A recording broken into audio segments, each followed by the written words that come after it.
Selamat datang di channel saya Jurnal Dedi. Untuk yang pertama kali bergabung dengan channel saya, tidak ada salahnya teman-teman untuk like, komen, dan subscribe di akhir video ini.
Assalamualaikum warahmatullahi wabarakatuh. Alhamdulillah, hari ini adalah hari ketiga dari kegiatan proyek profil pelajar Pancasila di SMK Negeri 11 Samarinda.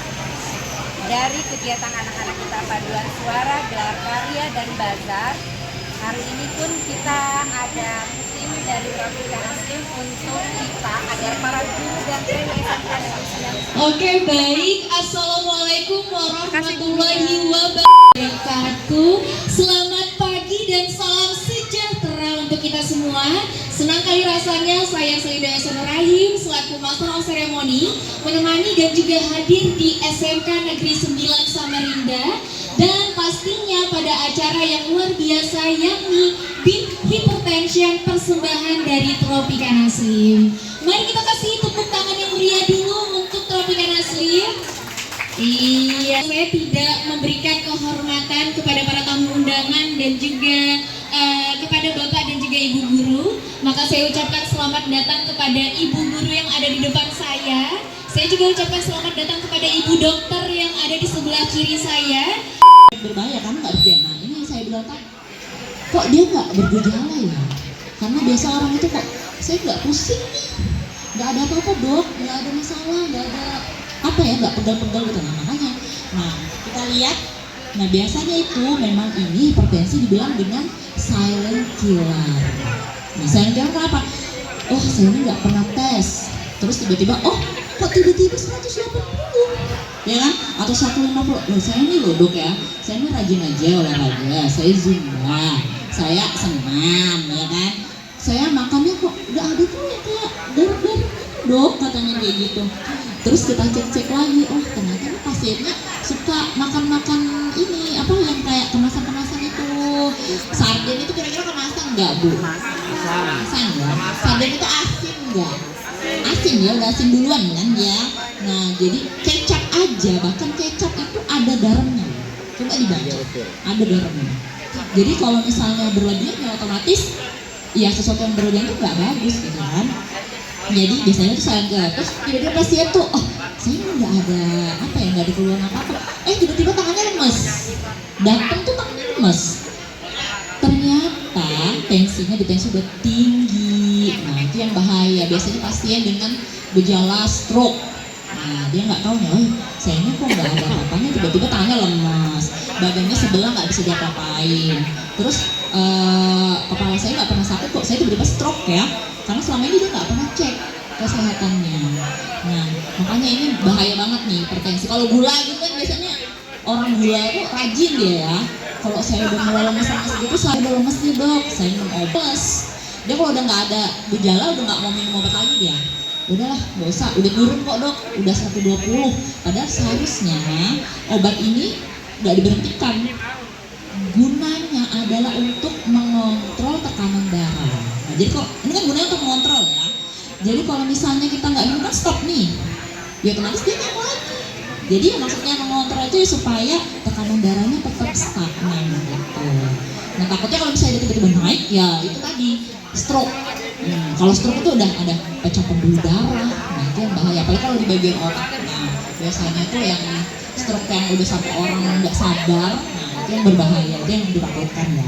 Lanjut kedua, nah kemudian naik lagi loh, kok saya ini kok deg-degan ya? Kalau berobat itu sih loh, biasanya saya di rumah itu detensi anak saya bagus saja, tapi kok sama dokter ini kalau mau berobat kok 180. Nah, kira-kira kenapa? Jadi itu biasanya, nah betul, itu namanya panik duluan dia. Biasanya tuh ada yang dinamakan white coat hypertension. Nah itu biasanya kalau ketemu sama dokter dia bakal, terus kalau saya sih nggak bakalan saya masukkan ke hipertensi, karena biasanya itu karena rasa panik aja. Kalau pandemi itu memang bikin kita makin hipertensi itu bisa. Kenapa? Karena bisa juga kita waktu pandemi itu kan di rumah aja nih, nggak ada kegiatan, makannya nggak terkontrol, yang masing-masing lah, nggak bisa masak. Oh udah nak, bikin mie aja, Indomie aja. Indomie kira-kira banyak nggak asinnya bu? Banyak kan. Nah, jadi kita biasanya karena pola hidup kita antara makanan, gaya hidup, sama pandemi kan kita mager nih di rumah, aduh ya udahlah mager, malas olahraga gitu kan. Atau penyakit COVID ini bisa malah bikin macam-macam dari hipertensi itu. Dia bikin pembuluh darah kita itu jadi nggak elastis. Nah seharusnya kan itu kan kalau misalnya darahnya kan pompa dari jantung ya ke seluruh tubuh. Nah bayangkan ini kalau kita tensinya terlalu tinggi, jadi ini pompanya tuh kenceng. Nah pompanya kenceng gitu. Nah biasanya jantungnya membesarnya yang bahaya. Nah terus biasanya itu dia bakal mandek dulu. Jantungnya tuh mandek. Nanti kalau sudah gitu dia bakal membesar. Awalnya memang biasanya nggak ada rasa-rasanya, ini aman aja kok. Pas detensi 180. Atau biasanya ada yang sakit-sakit kepala, lindu-lindu badannya gitu biasanya kan. Nah nanti kita lihat lagi ya, kira-kira kenapa kok bisa lindu-lindu gitu kan. Ini berarti pandemi bahaya ya. Untungnya sekarang udah nggak pandemi ya, jadi insya Allah udah nggak makin banyak yang tensinya tinggi. Jajan beresiko hipertensi lebih tinggi. Kira-kira fakta atau mitos bu? Fakta ya. Saya jujur aja saya juga suka jajan. Ini kalau kayak gini bahaya ya kan. Ini jajan ini, nah ini kalau ini biasanya, ini berdasarkan penelitian ya, kalau di Brazil itu asupan garamnya itu dia minimal 1 kali per hari itu ternyata lebih tinggi. Ini di Brazil ya, gak usah di Brazil lah, di Indonesia aja. Di sini ada yang orang Bugis nggak? Nah orang Bugis itu biasanya kalau kurang gitu ya kan, atau makan coto, ada garam lebihannya, tambah lagi gitu kan. Jadi tambah ya ternyata tensinya kan tensi 180, pusing gitu. Nah ini biasanya ya faktanya ya karena kita jajan di luar, itu kita nggak tahu garamnya kan berapa. Kalau di rumah kita bisa memanage, oh ya segini aja, sejumput aja. Tapi kalau di luar sana, nah kita tahu isinya berapa ya kan. Nah lanjut mitos faktanya.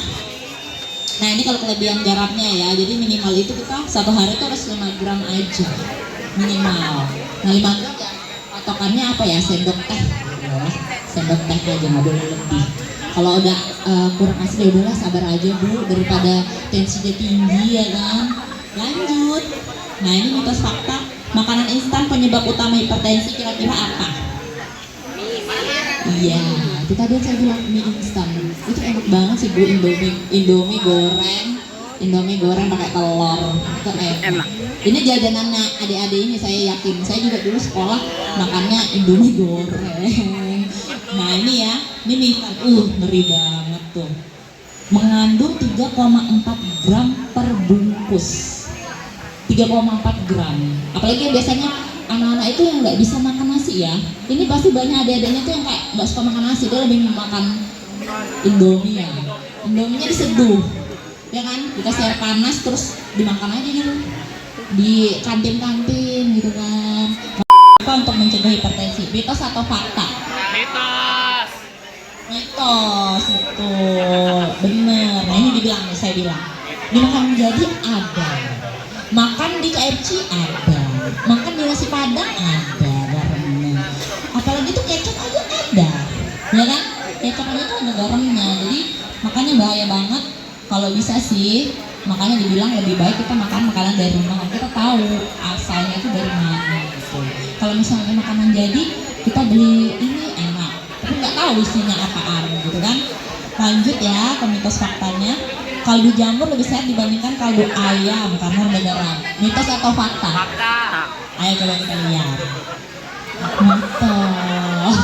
Kaldu jamur yang itu ya apa ya, kecil-kecil itu kan? Ya itu enak memang buat makan. Tapi coba ibu rasain satu, asin. Jadi ya isinya garam bu, itu udah isinya garam. Jadi ya kira-kira sama aja lah ya. Kaldu-kalduan itu kan penyedap rasa. Jadi dia tuh pasti bakalan asin, menambahkan asin. Kalau dia nggak, gitu kan? Kalau itu ya istirahat yang cukup. Istirahat yang cukup itu tidur minimal maksimal itu minimal 8 jam. Jangan begadang.